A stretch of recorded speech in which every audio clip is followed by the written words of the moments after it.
is there. Okay, so we are recording the session. Hello, everybody, and welcome. Welcome to the next webinar from 5app. This is the third webinar that 5app have been put together, that I've been producing. I'm delighted to welcome our two guests for today.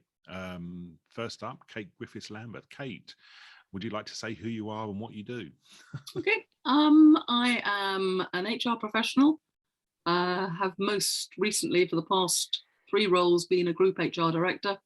I came into HR by a slightly strange route in that I'm a lawyer and then an ex-derivatives dealer in the city, but eventually became a specialist very much in the talent and development and what can you do to commercially equip your business to be as effective as possible going forwards. Thank you. Kate and I have known each other for about 7 or 8 years. We first met, we're talking about networks. We first met through Twitter and all of that online social media presence and stuff. And yeah, delighted to have you here. So thank you, Kate. It's my pleasure. Thanks for asking me. No, it's our pleasure entirely. Second guest today is Nick. Please say hi, Nick. Hi, Nick. Who are you and what do you do, Nick? Yeah, so I'm Nick. Who am I? What do I do? How do you define yourself? Well, I'm a philosopher and a psychologist, first and foremost. Those are my first couple of degrees were in kind of philosophy, and then went on to be a psychology lecturer. But underneath all that was a kind of a passion for people and technology and understanding the world around us, you know, and how do you take that and kind of connect it to organizations? Well, I think we all struggle with kind of connecting our passions to what we do, but I've been fortunate. I've had, you know, big roles in BP, in the BBC, in Siemens, and most recently, and actually until the end of this year, as the sort of the chief learning officer at Deloitte in the UK. And effectively, it's about using that understanding of people, and in particular learning and cognition, and translating that into a world increasingly dominated by technology, to help them navigate the impacts of the two and understand, you know, how to get your best from your people and the best from the technology. So I think that's what I do. I'm also author of a book called How People Learn as well. Thank you, Nick. Yeah, highly recommend How People Learn as a book. And Nick and I, again, we've known each other for a few years, and yeah. 5, 6, 7 years at least, just bumping into each other at different conferences and events and so on as well. And I thought Nick would be a really interesting person to chat. And interestingly, I assumed that Nick and Kate knew each other, but this is the way that these satellites of influence work and so on, and these crowds of people that people don't necessarily always bump into each other. So delighted to have you both here. What I'm really keen to do is just to find out who the people are that we've got in the room today as well. So let me find my Hi Ruth. Let me launch the poll. So I'm just going to stick a poll up very quickly. Just find out where you're from. So people who are in the room today, if you could just tell us where you're from, please. So you're from a workplace people function, learning function, higher or further education, or other. If you could just give us a answer through the poll and just tell us where you're from, please. You banned Nick and I from participating, Andrew. I haven't banned you from participating. I know. It's because you're the same thing. panelists. It's because you're panelists. That's what it is, and so it won't let you do it. So people who are in the room, I'm assuming you can see the poll. I hope you can see the poll because nobody's voted yet. If you can't see the poll, then please put it in the chat. But could you just tell us where you're from?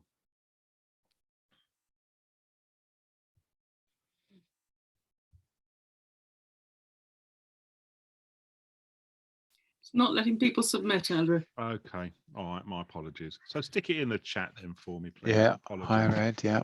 Oh, the name, somebody asked Paul, sorry, Paul asked the name and ISBN of my book. I don't know what the ISBN is, but it's How People Learn. And it's a Kogan page book, but I'm not here to promote the book, but if you're interested. Yeah, apologies everybody, the poll hasn't seemed to launch. People, that's right. Workplace learning, workplace people. Workplace people. Probably slightly more people than learning, but it's a good mixture. Cool. And we have the odd other here and there as well. So hello, Paul.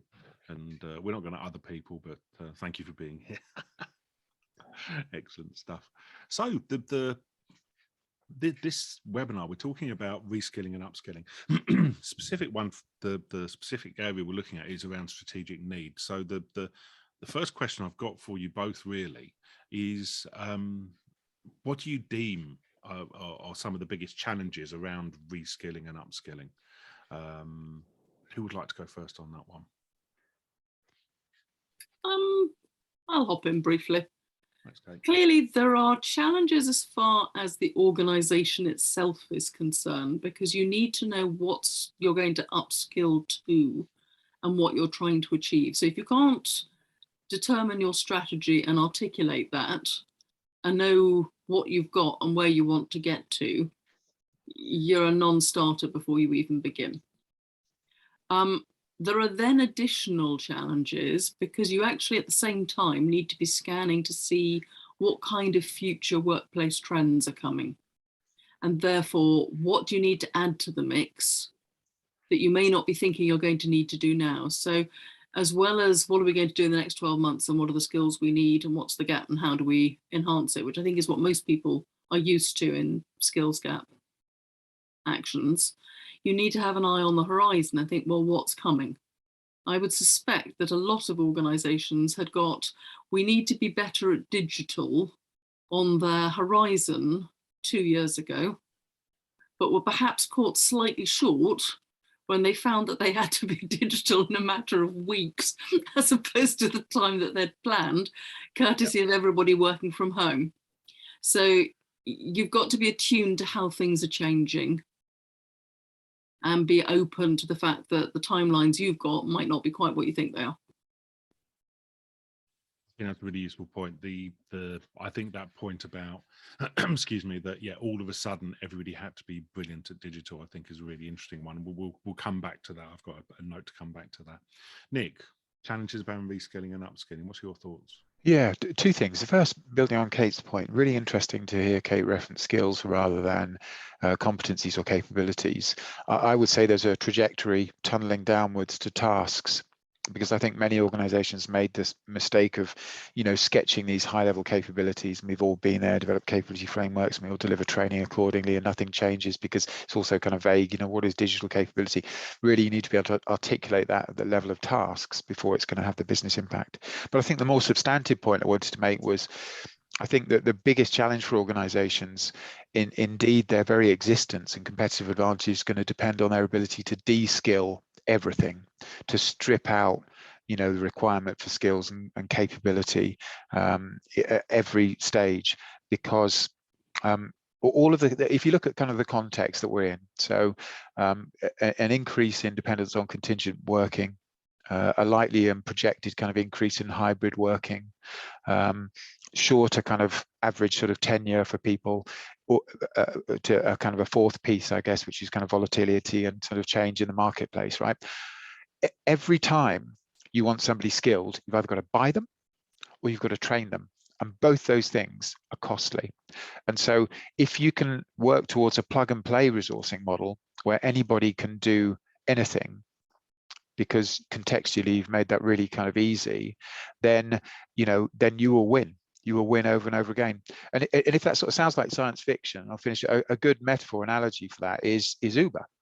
So if you look at London taxi driving, that used to be a highly skilled job. You have to know the knowledge, you'd have to pass an exam, 2 years or more of training, and you were kind of highly paid. So your resourcing model was according. But as soon as you introduce performance support, as soon as you introduce kind of sat nav with the kind of the Uber app, the e-commerce dimension, it radically transforms the business, because now anybody can be a taxi driver, because everything they need to be a taxi driver is in place. So the future for organizations is sat nav for everything.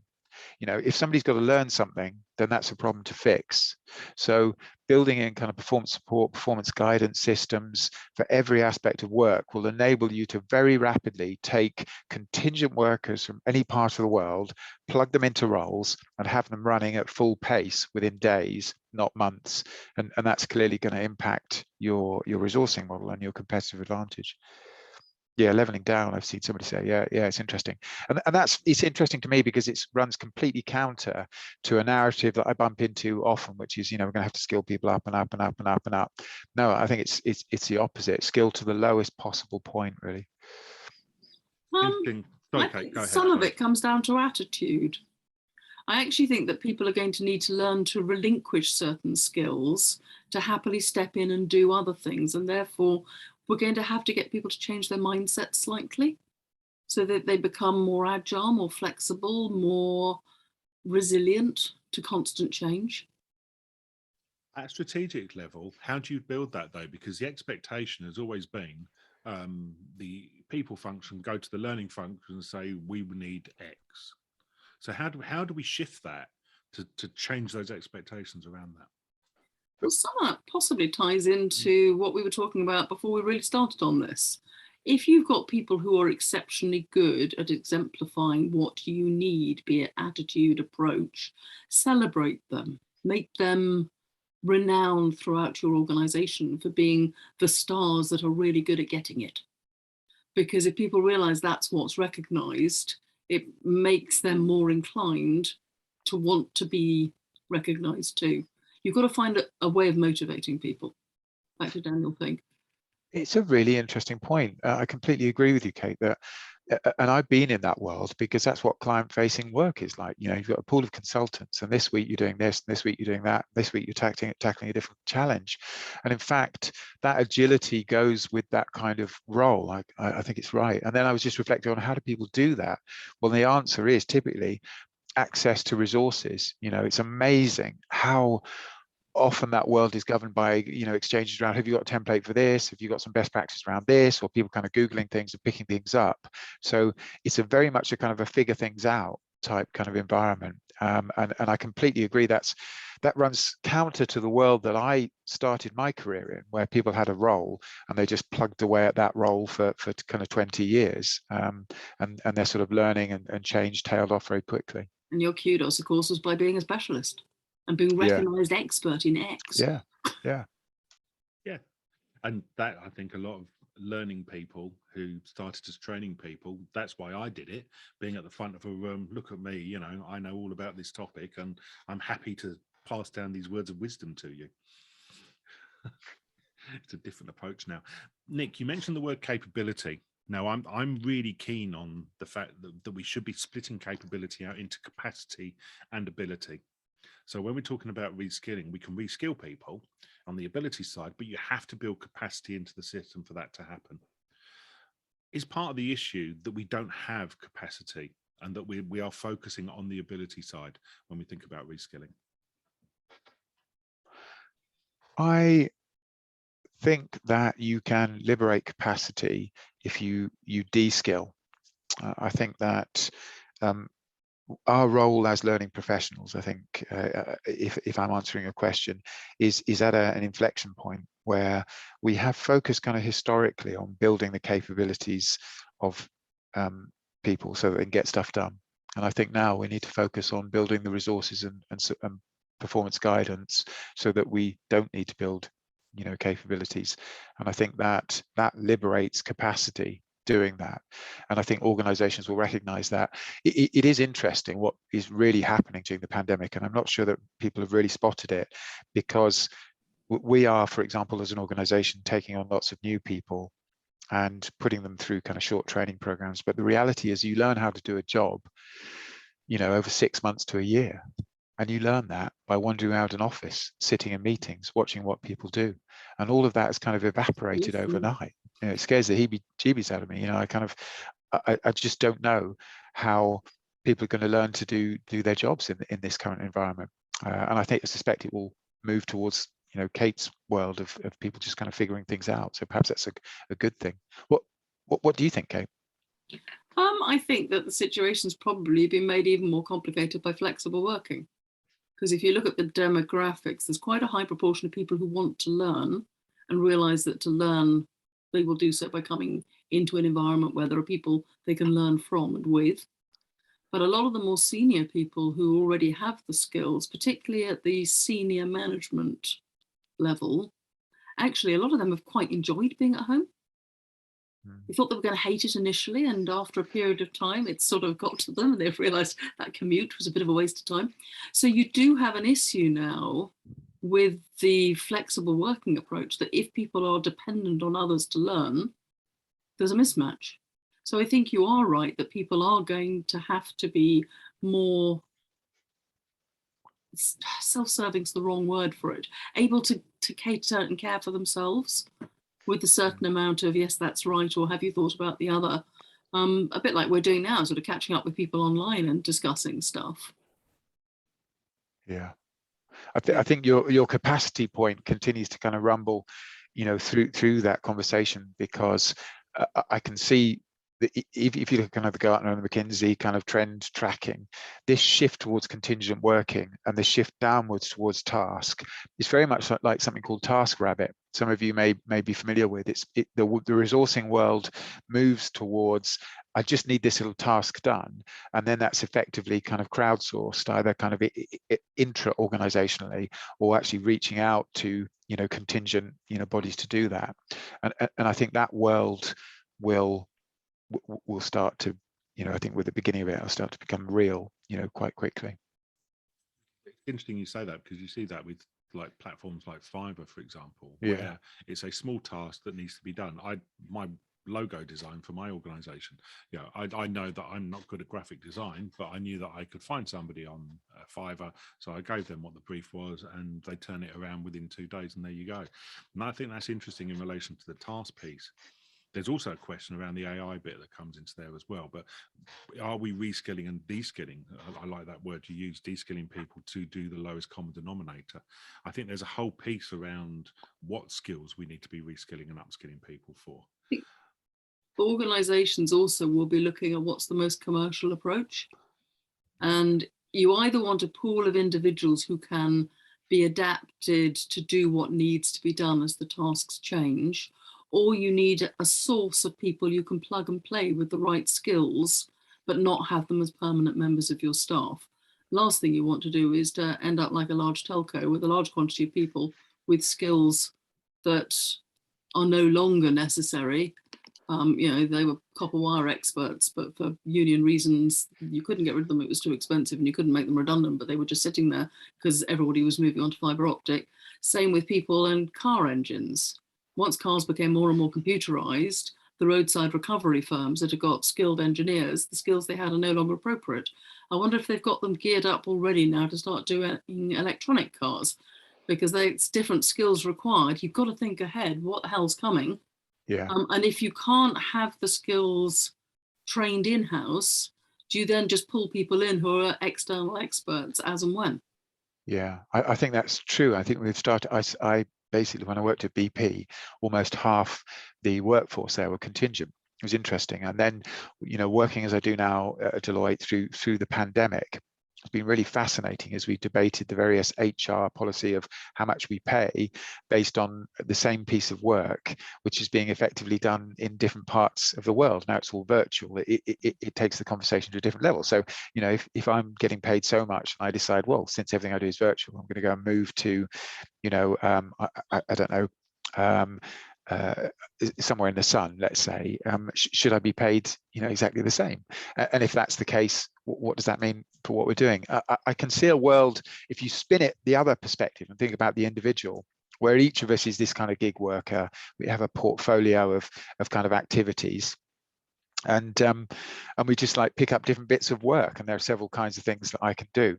But somebody in the chat, I think it was Paul, that flagged something about self-sufficiency and confidence, and I think that's a real issue. There's a friend of mine, David D'Souza at the CIPD, who talks about the gig economy as the any gig I can get economy, and it will feel very stressful, I think, for some people to be at that bottom of that sort of squeezed middle model, to be constantly, you know, managing a portfolio of activities and getting bits of work from here, there, and everywhere. And you know, I sort of worry about that life, but it may well be where we're headed, you know. And for a lot of people, they will feel deeply insecure. Yeah. Because they won't have an employer. They will be dependent on finding the next gig. Yeah.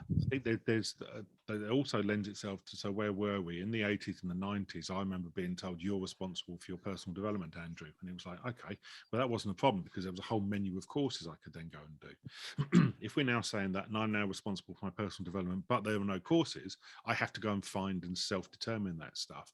Absolutely, there's going to be a lack of confidence. I think there's also a piece around the learning culture, partly with the organisation, but also the country that you happen to be in, where it just would not be expected for you to go and search those things out for yourself, and it will be expected that your employer will do that for you. Yeah. Yeah. I add another layer of complexity that isn't so much towards the skills gap issue, but it's the Linda Grattan 100-year life, and individuals, instead of doing 1/3 education, 1/3 career, 1/3 retirement, will kick off with a bit of education at the beginning, and then will hop in and out and will actually change careers at regular stages, reskill themselves, because actually life's so long, I now might want to do something completely different. Nick's sort of been doing that already, I've noticed. But yeah. I think that will also become much more the norm. I know Linda quite well. I think that there's a blending as well. There's something that is generally a kind of a blending, but there's something awfully mismatched about education. Many of the people on this call know that, is that effectively they don't develop the skills that business need. It's a kind of monstrous interface. And then you rock up at a business, an employer has to decide whether or not to give you a job in, HR based on your 2-1 in art history. And they kind of do, but everybody's sort of dissatisfied with that. And you can sort of see where it will go, which will be a kind of a work-learn blend. So at any point in my life, to Linda's model, I can pick up and will need to pick up new skills and earn some kind of accreditation, so that an employer can say, "Oh, Nick, I can see that you've developed, skills as a chef, or in electronics, or in VR, and as a consequence, you can do this bit of work because you've got that level," a bit like sort of Duolingo. And so that has to be the model. It's sort of frankly ridiculous that we kind of spend 4 years kind of drinking, playing pool, get a certificate, that means nothing at all, and that we think of as kind of learning, when really learning is going to be intermixed with all of the different bits and bobs that we're having to do to make a living. My son's in his 3rd year of his university course. He's doing sports coaching and so on. And everything he is doing is, all the good stuff happens when he's meeting up with everybody else. The rest of it, he literally spends in his bed just reading and doing stuff. All the good stuff happens when he's there, just interacting with people. And it's that personal contact piece, which is really difficult when we're talking in an online world. I threw a poll up just to have a look and see what people were saying in relation to where the skills gaps were, or what were the most difficult. We had a few people answer, and it seems to be relatively evenly split between people, personal, and management skills as being the most difficult to support from the people who answered. I think nobody noted digital down, which I think is interesting, and I wanted to come back to that digital skills piece. Have we gone past that point now where digital skills are actually an issue? Have we gone past the point where we think we don't need to train people on digital skills? Is there just an expectation that that's just something that organizations should just have an expectation that an employee will be able to use? I think you'll get to a stage that if you can't bring it to the table on arrival, an organisation will choose somebody else instead of you amongst a selection of candidates. Because I think it'll be a given, a bit like, can you use a telephone? Yeah, I sort of agree. It's funny, actually. I remember when I was back in the day when I was a psychology lecturer, they would get you to do, if you knew anything about technology, you became the IT person. I remember teaching, classes of adults how to use a mouse, and, explaining to people that you didn't need to pick it up and wave it around in the air. And that progressed then when I was at another organization. I remember running, and some of people on the call may have done this, updates. Microsoft Office would bring out an update, and we would roll out training, to everybody on the new update to Excel or whatever, and we just stopped doing that. I wonder why that is. Funny, isn't it? We just sort of started to accept that you just have to kind of figure out the technology, and what we became interested in is what you're able to do with the technology. Yeah. So you may be able to use Photoshop, but let's have a look at your work, and so I think that becomes sort of interesting.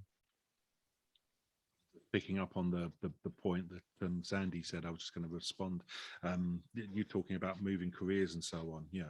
Interesting to read, to music teaching into HR, into learning and development. And I was going to write in the chat, but I'll say it now.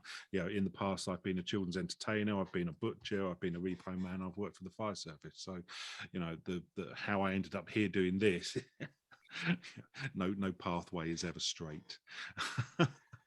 But Paul makes a point right before that, which I think is interesting. How do you judge performance? I think that is the killer thing, because education is often the gateway into roles, but we're very poor then at actually judging performance as people move between roles. But LinkedIn is obviously the go-to place for that. I think we're really poor at letting people move between roles. Yeah. And I think that's something that organizations and recruitment specialists are going to have to start being a bit more broad thinking, and don't just look at what the person did in their last role, but look at the breadth they can do. So that if they realize that Nick is both a chef and phenomenally good at VR, and we just happen to have a role coming up, that you can utilize the things that you've done in the past to now help going forwards. I think that's right. I saw some really fascinating work the World, Economic Forum are doing, and they've broken down roles into component tasks, and that enables them to say, well, this role over here, working in customer service over here, is actually, like 60% match in terms of task to working as a, dental hygienist or something. And actually, here's the gap in terms of the things you'll be able to do, which you should be able to move from one to the other. Yeah. At a strategic level, I think, going back to that point about capacity, I think that's something that maybe we need to think about doing a bit differently, which is building capacity into job roles. And that's much more fluid and flexible job design. Would you engage someone to do learning design now? No, I'll probably engage someone to do graphic design, and I could use them in a comms role, I could use them in a customer service role, I could use them in a learning role, etc. And I think that it's a much more horizontal approach to skills, as opposed to potentially the vertical deep skills that we've had in the past. We talk about T-shaped careers and so on. I wonder if that's a way to pick up on some of the reskilling and the upskilling. You talked about bringing people in, Nick. Is it a talent thing where actually we look at the skills we've got and we redesign the jobs around the skills people have got?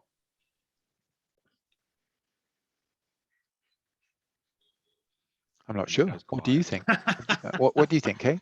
I'm worried that we're getting slightly Brave New Worldish. We are being, and that we'll get some individuals who, it's good to be Gamma because Gamma is good and I can sort my skills and do other menial things as required by the bosses. And you'll have an elite who are pulling the strings and this rather unpleasant polarity between the two. Yeah, I think but I think the prospect is quite dismal, speaking frankly, because I think that if you combine the drivers of kind of automation and hybrid working, people keep saying, oh, it's going to be fine, it's going to be hybrid working is going to be miserable, because you can see what hybrid working did for taxi driving. If you want a real example, that is hybrid working. You've got a machine that's calling the shots, where you're going, what you're doing next, whatever. And that meant that a lot of people were kind of scrabbling around, for very kind of small bits of money, and actually hybrid working will erode the middle in that model. So legal roles, for example, teaching roles, as other examples. So it's not just something that eats away at the bottom, it eats away at the kind of the middle classes. So I think your model of sort of having an elite, is consistent with the direction of travel. Yeah. And some firms have seen it coming. Kennedy's the law firm. They specialize a lot in insurance type work. And 2 years ago, they set up Kennedy's IQ, which is purely data-powered claims processing and insights. Yeah. And it's basically cut the lawyer out of a lot of the legal work, but they realized the world was changing, so they created what needed to be. So the people who work in Kennedy IQ, they're not lawyers. Completely different skill set and a much smaller workforce for the amount that's being done, that would have taken the hordes of people previously. But they spotted strategically how the world was changing and created so that they were there and ready, which I think shows immense forethought. That's a critical point, and I just wanted to pick up on that and reinforce it, that people will sometimes say, well, yeah, but there'll be different jobs, they'll just be, there'll be new jobs, they'll just be sort of different. But actually it is typically a much smaller group of jobs at the top. Then it'll be the people programming those systems, and where before you had to have a factory floor of people providing that advice, you might have to have kind of 2 or 3 highly skilled data scientists kind of working on the data set.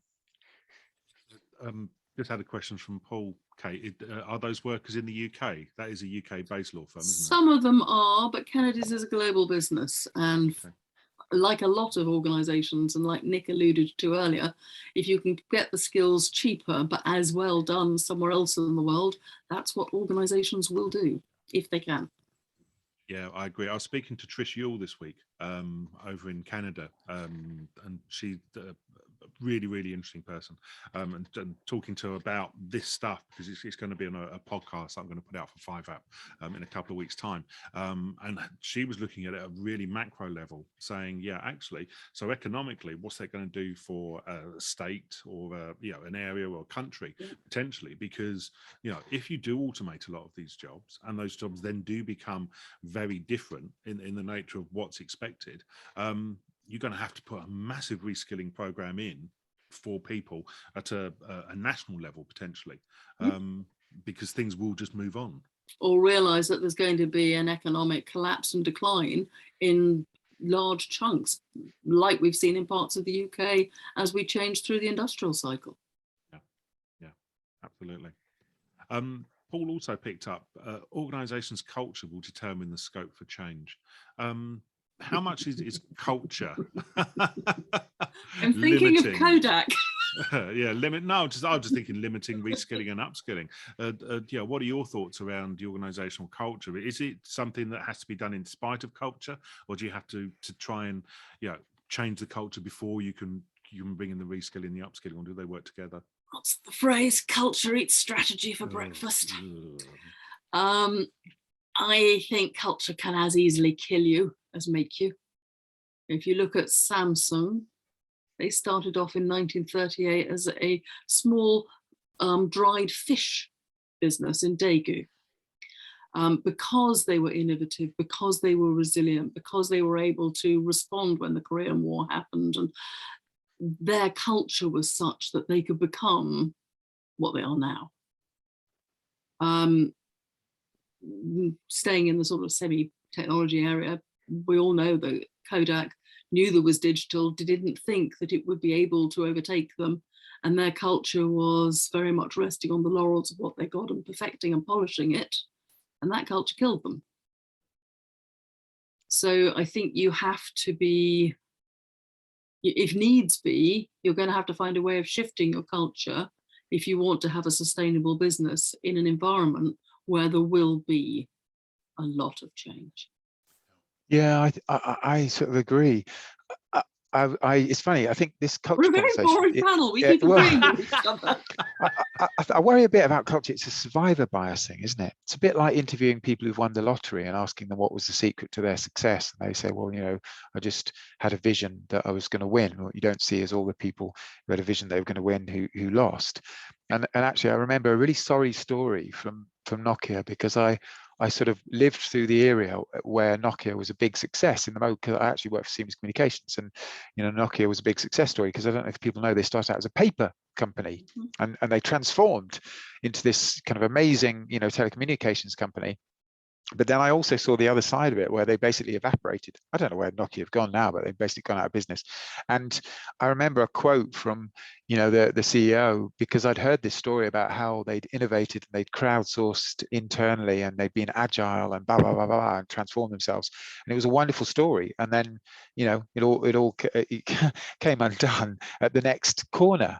And it goes like that. And I think that if the culture can be great, you can have a great culture, but if it's misaligned with the trend, then it can be game over. So it's not just about culture, because we run the risk of giving the answer that everybody on these calls is used to hearing about, learning culture, safe to fail, leaders who challenge people, blah, blah. But you also have to be, as a business, kind of aligned with the trend and spot the trends, because if you don't do that, your culture isn't going to save you. It's so I've talked before about my my jobs and so on. I said I worked in the fire service, so brilliant example is, what does a firefighter do?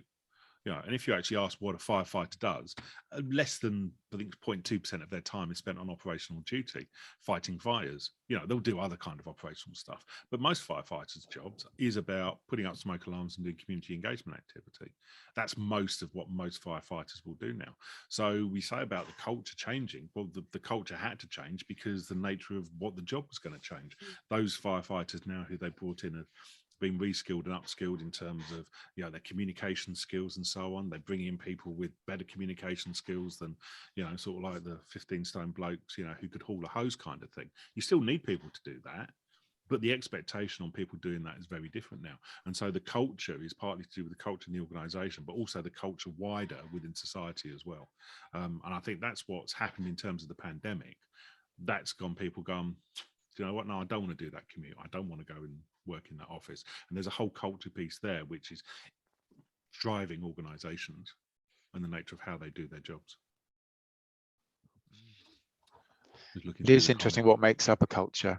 I think, just to link into that point, culture has been a kind of fascination to me for a long time, but through the pandemic we sort of deconstructed culture, because I think a big part of what made people join organizations is, in our case, you're going to hire people and they get dressed up, they role play, and they get dressed up in a suit or business attire, and they go into an office in central London, and they're in this big glass and steel building watching other people do what they do. And now they're kind of sitting at home in a bedroom in their parents' house with bunk beds behind them, on a laptop that they'll be, playing games with, perhaps potentially later in the evening. And it's like their culture, something fundamental has changed there, that sense of belonging. Often people are, part of that culture physically, and they have friends, in the building. And that's going to be immensely disruptive for organizations, how they reconstruct culture. Because I don't think they ever really understood it to begin with. They will have culture initiatives and values about all these sorts of things. But actually culture was people coming together, that sense of belonging. And that's, for many people, that's kind of gone. With that one, there's Alf Rain in his last book. He talked about innovation theatre, where you have innovation teams, but actually nothing changes. And I think the same we get in learning, and I think we've got the same in culture. It's those kind of, we've got cultural initiatives. My favourite one is International Women's Day, where there's a big thing all about International Women's Day, and then 2 weeks later, nobody can remember all the stuff that everybody committed to. So absolutely, I agree with that one. We're nearly up to time. See if there's any last questions or comments from anybody in the chat. Again, a really interesting chat, talking about where jobs are going to go. I like Sandy's point. You've got to, if you're going to work within culture, you've got to give a reason to people to understand, well, what's in it for me. Interestingly, the challenge has always been, I think one of the difficulties is, well, what's in it for you? Well, if you don't do it, you're going to lose your job. There's that kind of final. But we're in the time of the big resignation now, so people will say, sod it, I'll resign, I'll go and do something else. It's interesting. I was talking to somebody yesterday who's works in recruitment and talent, and for another podcast, and she was saying that she's never seen it like it is now, where people are picking and choosing jobs more than they ever did before. It's crazy out there at the moment. Very, very back to our main topic, are they choosing them for the right reasons, with the right skills for the future, or are they just replicating the past? Absolutely. And I think that's a really interesting thing that we might pick up and look at as part of our podcast series. Anything from the audience? Nothing else from the audience. Okay, so any final points from you guys at all? Nick, Kate? I think for me, I think LinkedIn is the game changer, because just picking up on what you're describing, are we choosing people for the right reasons? Well, in the past, we probably didn't. We interviewed them, and a lot of that was sort of showmanship. They show up and they seem confident and, sound like they know what they're doing, and we give them a job, and they've got some 2-1 in art history or something, and they're good. And I think it will be good in a way that changes, because LinkedIn is building a system where it will be based on track record, where an algorithm will make a decision about the suitability of somebody based on what they've actually demonstrated they can do. You know, they've run a team, they've worked in this industry, and so on. And I think that will be good, and it will lend itself to this kind of portfolio world. And so, yeah, we'll see.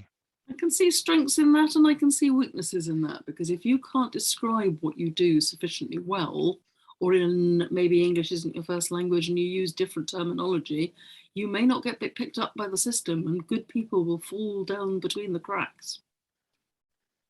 Yeah, I can speak from experience. Yeah, if you describe what you do in the way that I do, you don't get caught on these things. I know exactly where you come from. Yeah, it's the power of the network still. As I think LinkedIn is one thing for it, but actually it's the networking opportunity on LinkedIn, I think, is. Isn't that funny? Because you're right though, because that's the game that's played with websites, isn't it? Is you've got to optimize for the search engine, so it becomes you actually, you know, competing against the algorithm. And yes, I mean, yeah, that's good. But I mean, what have we got today? We've got people working out the algorithm that the interviewer, you know, make good eye contact, you know, dress similarly, you know, smile, you know, charm them. I'm not sure which is. It's probably better to have something explicit, I guess. Equally manipulative. Well, yeah. It's exactly as my son talked about. So he can sit there and he can talk about, like I say, he's doing his third year of his sports degree. He can sit there and say, well, the stats say that this player does X, Y, Z.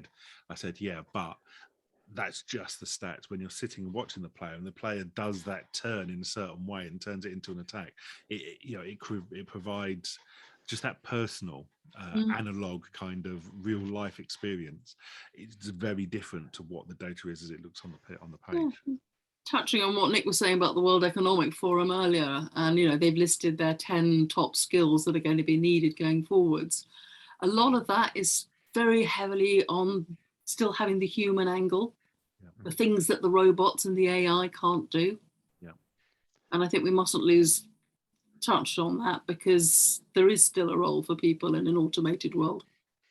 Yeah, well, we might even engineer a dissent at the end of this. I think scrutinizing that, there's a lot of similar projections, and they broadly say that, you know, emotional intelligence and people skills, you know, going to rise, and creativity rise to the top. And two reflections on that. One is, it doesn't seem to come from anywhere. If you sort of scratch beneath the surface of those projections, they seem to be, you know, based largely on kind of guesswork.